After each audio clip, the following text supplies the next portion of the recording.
Hello students, I am Monica. Today we will read resistivity topic. Yesterday we have discussed about resistance. Then yesterday we have get two equations. R proportional to L. What is this equation? Resistance is proportional to the length. Means जैसे जैसे हमारा length very करेगी वैसे वैसे हमारा resistance भी very करेगा. What is the second equation? R is inversely proportional to 1 upon A. R is inversely proportional to 1 upon A. जब हमने कल यहाँ पर इन दोनों को कंबाइन किया था, इन दोनों को कंबाइन करने पर हमें क्या मिला था?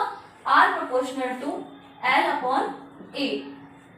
If I remove the proportional sign, then what will come here? Equal, but with a constant. And what is the constant? Rho. Rho L upon A. Then this rho is the constant. And what is the name of this? Resistivity. What is the name of this rho? Resistivity. तो rho हमारी क्या थी? Resistivity थी. इसके बाद में हमने क्या किया था? इसके बाद में हमने रो की वैल्यू निकाल ली थी. रो को यहाँ रखकर इस ए को हमने यहाँ भेज दिया था और इस एल को नीचे. तो हमें रो क्या मिला था?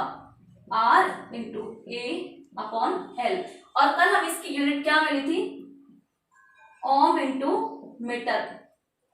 ये हमें इसकी क्या मिली थी? यहाँ पर यूनिट मिली थी. इस तरीके से हमने पढ़ा था कि रेजिस्टिविटी हमारी क्या है? ये कांस्टेंट है. बट अब मैं एक चीज करती हूँ, यहाँ पर मैं एक कंडक्टर लेती हूँ. If we taking a conductor of unit length means what is the length of this conductor? 1 meter. And unit cross section area. Unit means 1. क्या है यहाँ पर? क्रॉस सेक्शन एरिया है. This is the cross section area and this is the length.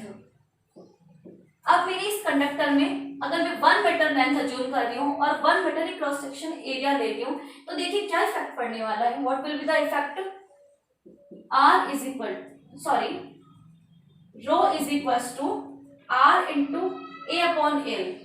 Here is the R. What is the cross section area? What is the value of the A? 1 meter square. L is the 1 meter. Then what will we get here?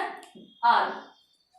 Sorry, you can remove the meter square. There is no need of the writing of here. 1 upon 1. Nothing there. So what will we get? Rho is equals to R. तो आपको यहाँ पर एक relation मिलता है. किस किस के बीच में? आपको यहाँ पर एक रिलेशन मिल रहा है कि if resistance of 1 unit length and 1 meter square cross section area of any conductor is called resistivity. What will be occur here? Resistance is called resistivity when we taking a conductor of the unit length and unit cross section area. So इस equation से देखिए आपको यहाँ पर एक point भी नजर आ रहा होगा. Rho is equal to R into A upon L. आपकी रेजिस्टिविटी इक्वल होती है resistance multiply cross section area divide by the length.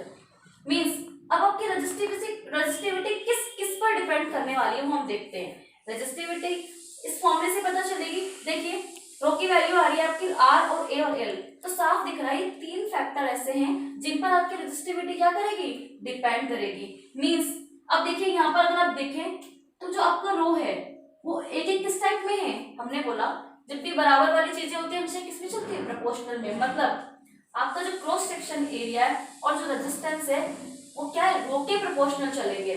जबकि एल से कैसा रिलेशन बनेगा इसका? एल से बनेगा इनवर्सली प्रोपोर्शनल का रिलेशन. मीन्स अगर मेरी लेंथ बढ़ रही है तो मेरा रो क्या हो जाएगा? कम हो जाएगा. अगर मेरी लेंथ घट रही है तो मेरी रो क्या हो जाएगी? बढ़ जाएगी. सो नेक्स्ट प्रैक्टिकल से बहुत सारे मैटर्स एंड मटेरियल्स ऐसे हैं जिनकी हम ऑलरेडी रेजिस्टिविटी निकाल के रखे हुए हैं, टेबल में दिया हुआ है. आप वहां पर चाहो तो लर्न भी कर सकते हो. डायरेक्ट आपको रेजिस्टिविटी निकालने की जरूरत नहीं है. ऑलरेडी वहां से लर्न करके भी आप न्यूमेरिकल्स में वैल्यू पुट करके आप फाइंड आउट कर सकते हैं. लाइक जैसे सिल्वर की रेजिस्टिविटी क्या होती है हमारी? 1.60 इंटू 10 टू पावर -8. रेजिस्टिविटी की यूनिट क्या होती है? Ohm into metre. Copper resistivity 1.60 62 into 10⁻⁸ ohm into metre. And next, ये दोनों तो बात थी कंडक्टर की। आप ले लीजिए कोई इंसुलेटर ले लीजिए, ग्लास लेते हैं अगर हम, तो ग्लास की रेजिस्टिविटी क्या होती है 10⁻10 ओम इंटू मीटर। आप इसी तरीके से एक और इंसुलेटर ले सकते हैं, इबोनाइट। इबोनाइट की क्या होती है हमारे पास 10⁻15 टू 10⁻17 ओम इंटू मीटर। ये क्या होती है हमारी, इसकी रेजिस्टिविटी होती है। तो आप इस तरीके से क्या कर सकते हैं, रेजिस्टिविटी को फाइंड आउट कर सकते हैं। डायरेक्ट इनको भी लर्न करके हम लोग न्यूमेरिकल में यूज कर सकते हैं। जब भी न्यूमेरिकल में पूछे जाते हैं तो मोस्टली हम डायरेक्ट वैल्यू ही पुट करते हैं, क्योंकि हमारे पास इतना टाइम नहीं होता कि हम इन सब चीजों को निकालें और उसके बाद में न्यूमेरिकल सॉल्व करें, क्योंकि it take too much time. So next we will start the topic dependence of resistance on temperature. In this topic, we will see dependence of the resistance on the temperature, कि किस किस तरीके से resistance का effect पड़ने वाला है temperature की वजह से। Take some metals like silver, copper, gold, etc. इसमें क्या होता है आपका, जैसे जैसे आपका जो टेम्परेचर बढ़ता है वैसे वैसे क्या बढ़ता है आपका रेजिस्टेंस भी क्या होता है, बढ़ता है। सो मीन्स रेजिस्टेंस भी क्या होगा आपका, इंक्रीज होगा अगर आपका टेम्परेचर बढ़ता है। तो कहने का मतलब कि कुछ मेटल्स ऐसी होती है सिल्वर, कॉपर, गोल्ड के अंदर कि जैसे जैसे इंक्रीजिंग होगा टेम्परेचर, आपका रेजिस्टेंस भी क्या करेगा, इंक्रीज। बट कुछ अलॉय में क्या होता है, कुछ अलग जैसे मैग्नीन हो गया, कंस्टेंट हो गया हमारा, उसके अंदर क्या होता है, उसके अंदर आपका बहुत कम रेजिस्टेंस इंक्रीज करता है। रेजिस्टेंस कैसे इंक्रीज करेगा आपका, वेरी स्लो इंक्रीज करेगा अगर आपका टेम्परेचर क्या कर रहा है, इस इंक्रीज कर रहा है। अलॉय, मैग्नीन और कंस्टेंट टाइप मटेरियल्स के अंदर क्या होगा हमारा कि जैसे जैसे आपका टेम्परेचर इंक्रीज करेगा हमारा क्या होगा, रेजिस्टेंस बहुत कम इंक्रीज करेगा। इंक्रीज तो करेगा पर बहुत कम स्पीड से इंक्रीज करेगा। बट कुछ मेटल्स ऐसी होती है लाइक जर्मेनियम एंड सिलिकॉन, इसके अंदर क्या होता है हमारा, जैसे जैसे टेम्परेचर वेरी करेगा वैसे वैसे क्या हो जाएगा, इंक्रीज करेगा, वैसे वैसे रेजिस्टेंस क्या कर देगा आपका, डिक्रीज कर देगा। 3 केसेस यहाँ हमने देखे। कुछ मेटल्स ऐसी भी होती है सिल्वर, कॉपर, गोल्ड, जिनमें क्या होता है जैसे जैसे रेजिस्टेंस बढ़ रहा है आपका टेम्परेचर भी क्या करेगा, जैसे जैसे टेम्परेचर बढ़ रहा है आपका रेजिस्टेंस भी क्या करेगा, बढ़ने लग जाएगा। लेकिन अलॉय में देख लीजिए आप, कुछ अलॉय ऐसे होते हैं जहाँ पर टेम्परेचर बढ़ने के साथ बहुत कम चेंजेस होते हैं आपके रेजिस्टेंस में। रेजिस्टेंस धीरे धीरे इंक्रीज होता है, उस स्पीड से नहीं हो पाता जितनी स्पीड से आपका टेम्परेचर इंक्रीज हो रहा है। और कुछ जर्मेनियम एंड सिलिकॉन टाइप की जो मेटल्स होती है थर्ड, उनमें क्या होता है जैसे जैसे टेम्परेचर बढ़ता जाता है वैसे वैसे रेजिस्टेंस क्या करने लग जाएगा आपका, डिक्रीज करने लग जाता है। तो हम इसे क्या बोलते हैं, ये जो उनकी मेटल्स होती है इन्हें बोलते हैं हम सेमीकंडक्टर मेटल्स बोलते हैं। इन्हें क्या बोलते हैं हम, सेमीकंडक्टर। सेमीकंडक्टर का मीनिंग क्या होता है, जिसकी कंडक्टिविटी कम होती है। क्यों, क्योंकि देखो यहाँ पर रेजिस्टेंस कम होने लग गया ना, मतलब इनकी यहाँ पर देखिए रेजिस्टेंस बहुत ज्यादा बढ़ रहा था, रेजिस्टेंस बढ़ गया मतलब flow of the charge oppose क्या हो गया, इंक्रीज हो गया। तो कंडक्टिविटी डाउन हो रही थी, कल हमने देखा था। यहाँ पर भी देखिए रेजिस्टेंस बढ़ ही रहा है ना, थोड़ा ही बढ़े, रेजिस्टेंस बढ़ने का मतलब आपका फ्लो ऑफ द चार्ज रुक जाएगा, रुकने से आपकी कंडक्टिविटी क्या हो जाएगी, घट जाएगी। तो यहाँ इन सब में हमारी कंडक्टिविटी क्या हो रही थी, बहुत डाउन थी। लेकिन जैसे जैसे हमारा रेजिस्टेंस ने डिक्रीज होना शुरू किया तो हमारी कंडक्टिविटी क्या हो गई, बढ़ने लगी। तो ये ज्यादा तो नहीं बढ़ी लेकिन हाफ बढ़ती है, जिससे हम बोल सकते हैं सेमी। सेमी मतलब होता है हाफ। तो सेमी कंडक्टर ये क्या कहलाती है हमारी, ये मेटल्स हमारी सेमी कंडक्टर कहलाती है। कंडीशन ऐसी है कि अगर आप हमारे टेम्परेचर को डिक्रीज करते जा रहे हो, बहुत ज्यादा आपने इसे डिक्रीज कर दिया और आपका रेजिस्टेंस टेम्परेचर डिक्रीज करने की वजह से आपका रेजिस्टेंस अगर 0 हो जाता है, रेजिस्टेंस क्या हो जाता है 0, तो आपकी ये कंडीशन क्या बन जाएगी, ये मटेरियल्स क्या कहलाएंगे आपके, सुपर कंडक्टर। क्या कहलाएंगे आपके, सुपर कंडक्टर। क्यों, देखिए रेजिस्टेंस जीरो मीन्स जो हमारे बैरियर का काम कर रहा था करंट को फ्लो करवाने के लिए। सबसे पहली बात, रेजिस्टेंस क्या होता है? जो हमारे फ्लो को रोक रहा है। फ्लो से तो हमारी करंट बन रही थी, मतलब एक तरीके से कहने का मतलब करंट बनने को रोक रहा था। अब ये करंट बनने को रोक ही नहीं रहा, हमारे इलेक्ट्रॉन का फ्लो आराम से होता रहेगा, कोई अपोज कोई बैरियर ही नहीं है, तो क्या होगा, इसकी कंडक्टिविटी अच्छी होती जाएगी। इसीलिए ये वाले मटेरियल्स ये हम क्या कहलाते हैं? सुपर कंडक्टर कहलाते हैं। This all the materials called superconductor which have resistance zero when temperature decreases. इसका example, what is the example of the superconductor? Best example is the mercury, जिसको हम H जिसे शो करते हैं, मरकरी।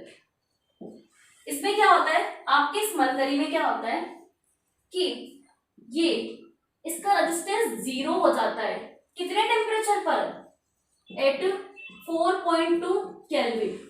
4.2 केल्विन टेम्परेचर पर आपका क्या हो जाता है? रेजिस्टेंस जीरो हो जाता है, तो आपका मरकरी क्या बन जाता है? सुपर कंडक्टर बन जाता है। So we will start a next topic, dependence of resistance on material. In the previous topic we have discussed dependence of the resistance on temperature. Now we have discussed dependence of the resistance on material. What did the point says? Point says that we take four materials: silver, copper, gold and aluminium. If we take four wires of these materials, silver, copper, gold and aluminium, then after the reading, what is the resistance phenomena of these four materials and four wire materials? So what is the phenomenon? RL is greater than R gold is greater than R copper is greater than R silver. This is the phenomenon of the resistance.